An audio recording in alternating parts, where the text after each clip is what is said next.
Good afternoon, good people. I'm happy to be here and quite glad that the theme of your deliberations is very much in tandem with what we are trying to do within government. It is indeed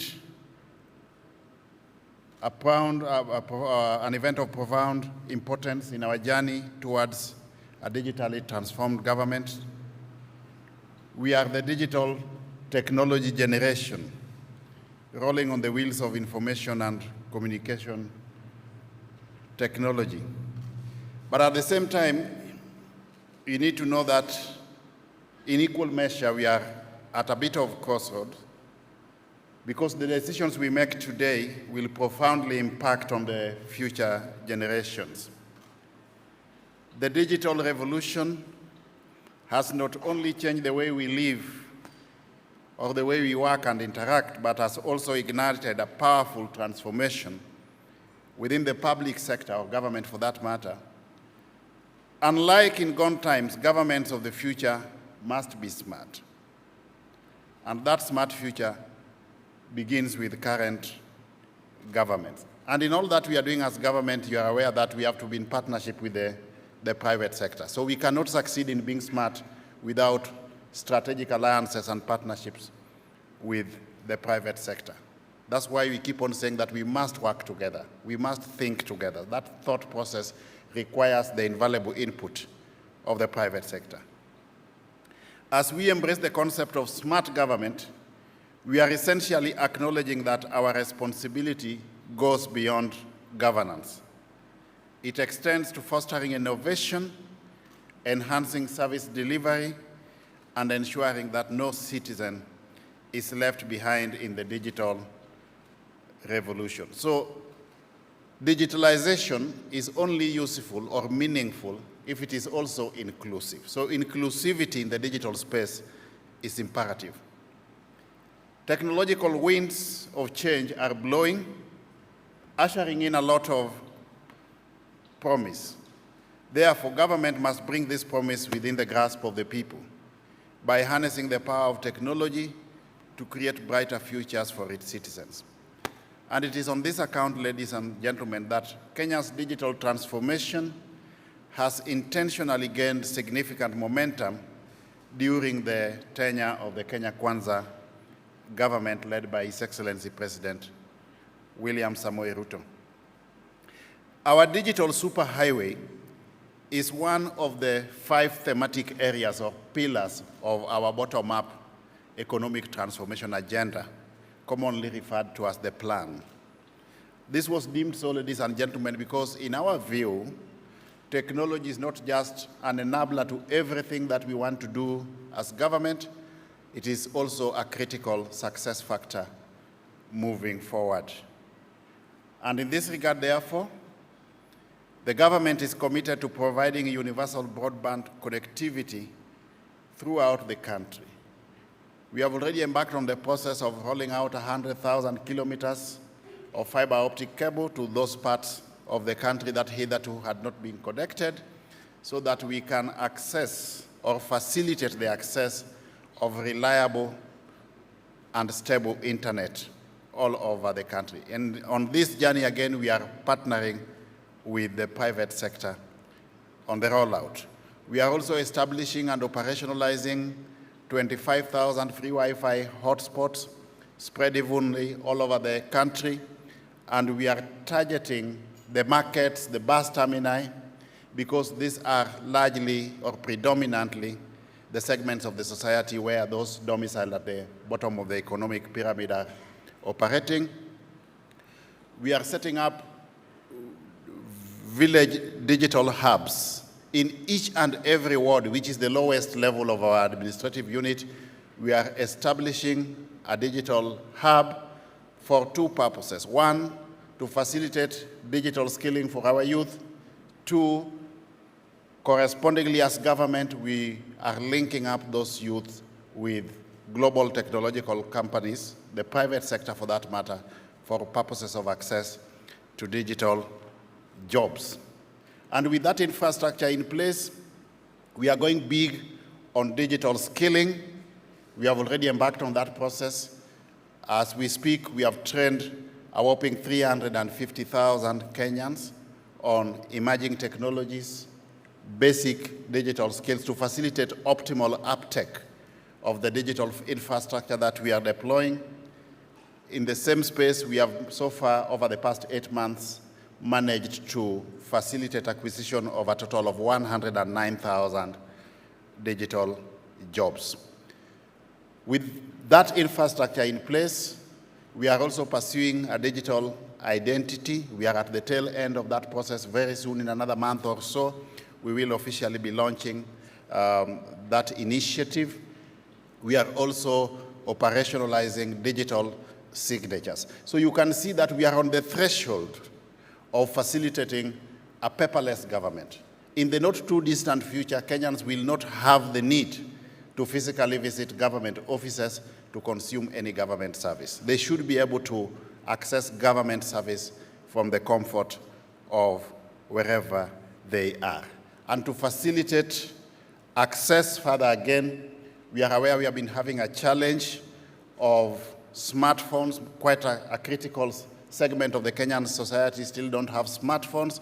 Very soon, again, in partnership with the private sector, we are going to roll out in the Kenyan market our own version of cheap, smart-enabled phones, which will be rolling out or going for a unit cost of about $40. So these are fundamental milestones in our digital space. And you can see that we will be able to run a paperless government in the not too distant future. And if that's the case, equally, we can actually achieve the much talked about 24-hour economy. Because if you don't need to go to government offices during the day, or you don't need to physically visit premises, you can transact virtually, then we can have a 24-hour economy. We are already pursuing, again, e-commerce for purposes of business transactions. So we can actually achieve the much desired 24-hour economy. We have also pledged to enhance government service delivery through the digitalization process. We have embarked on the process of digitizing government records on one hand and also digitalizing government services on the other. When we came into government late last year, we only had a meager 350 government services aboard technological platform, the eCitizen. As we speak today, we have managed to digitalize about 10,000 government services against an earlier envisaged target of 5,000 services. So we have surpassed, in fact, doubled the target that we had set out to achieve. We have mapped out a possible 15,000 services that can possibly be digitalized. Another 5,000 or so services are already partially digitalized. So by the end of this year, all government services will be on the technological platform to facilitate virtual transactions. I'm pleased, therefore, ladies and gentlemen, to inform you that significant progress has been made through concerted efforts by the ministry, our Ministry of Information, Communication and the Digital Economy, but supported by both the state and non-state actors. On the rollout of the fiber, we are on the right trajectory, again in partnership with the private sector. We have sat down with you people. We have agreed on what component can be done by government and what component can be done by the private sector.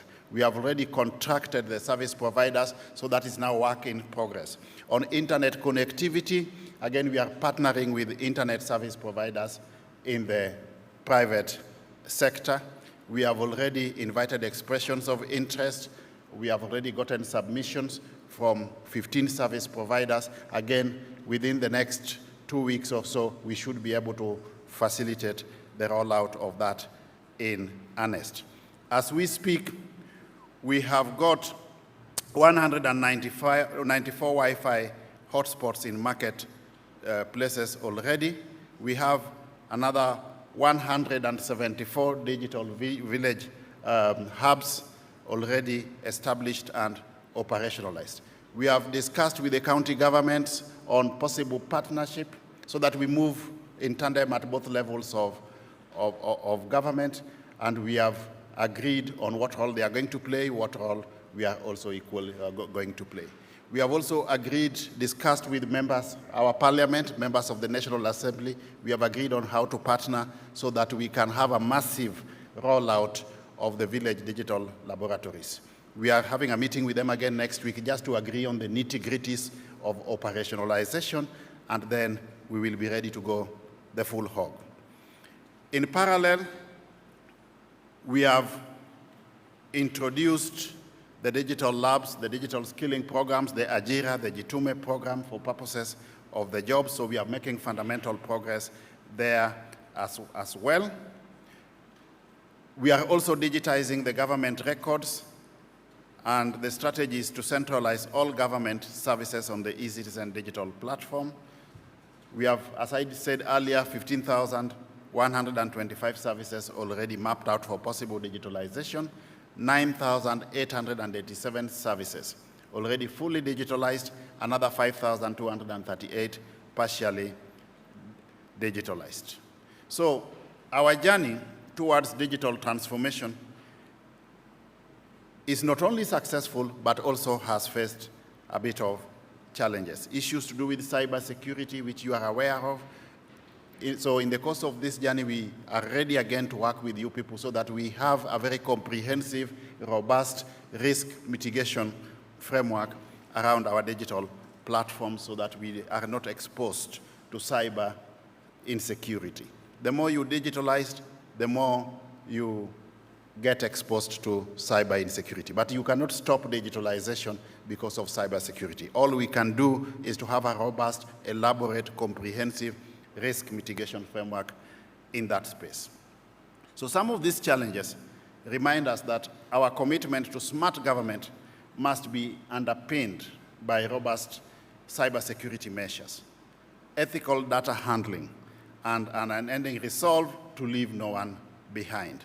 Data privacy, data security is imperative. As government, again, we are committed to ensuring that any data in hands of government on behalf of Kenyans remains secure and remains or attains the requisite level of privacy as is envisaged. So we are continuously implementing stringent regulations. We are also ready and willing to strengthen our policy, legal, and regulatory framework based on emerging issues in the operational environment, while at the same time also benchmarking with best case practices elsewhere. 2 weeks ago, we did unveil a sector working group to give us a platform through which we can think together as government, as private sector, one country, one ICT sector, so that we discern some of the emerging issues in the operational environment, their attendant challenges, and come up with feasible policy propositions moving forward, so that we are proactive as opposed to being reactive to change. And I'm happy that is now work in progress, and within the next 6 months, I believe that we should have fundamentally strengthened our policy, legal, and regulatory framework to prepare us for some of the emerging issues where we don't have adequate legislation, like artificial intelligence, issues to do with cryptocurrency, yeah? And of course also to strengthen the framework, the regulation framework around cybersecurity, among other emerging issues and challenges. We have prepared a number of draft bills already with a view to strengthening the regulatory framework, even in the area of digital entrepreneurship. You are aware we have got our Konza Technopolis, which is our own advisory version of the Silicon Savannah. We want to anchor Konza on a stronger legal foundation so that it can facilitate the creation of an enabling environment for smart investment. So to achieve our digital vision, ladies and gentlemen, we are investing in enhancing the capacity of our workforce, fostering a culture of innovation and collaboration with the private sector. We will continue to collaborate with the private sector. In fact, we have always said as government that if we can meet our goals and objectives by just merely creating an enabling policy, legal and regulatory framework, and letting the private sector do its bit to enable us meet our goals and objectives, so be it. Because the business of government is not to compete in business with the private sector, but to create that enabling policy, legal, and regulatory framework to enable the private sector to thrive. This summit, therefore, ladies and gentlemen, provides an opportunity for us to unite in our commitment to digital transformation. So as we deliberate on the ways and means to take advantage of the technological potential that is available at our potential, but while also at the same time recognizing that the window of opportunity does not open forever. That's why on a continuous basis, we must always think of what we do next so that we are ahead of change. So let us remember that the true measure of our success lies in the positive impact we create on the lives of our citizens.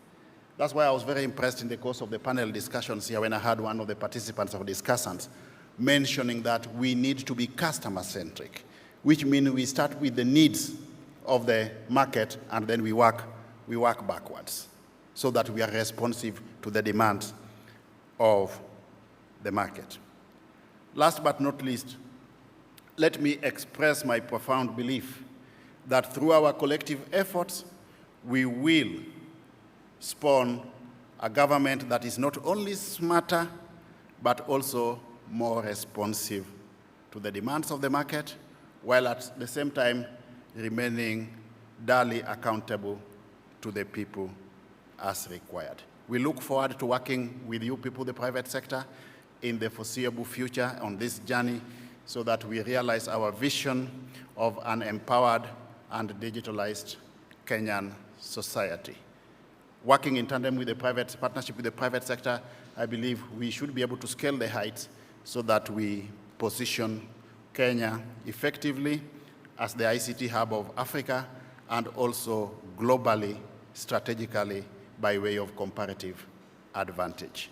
Thank you very much. God bless you.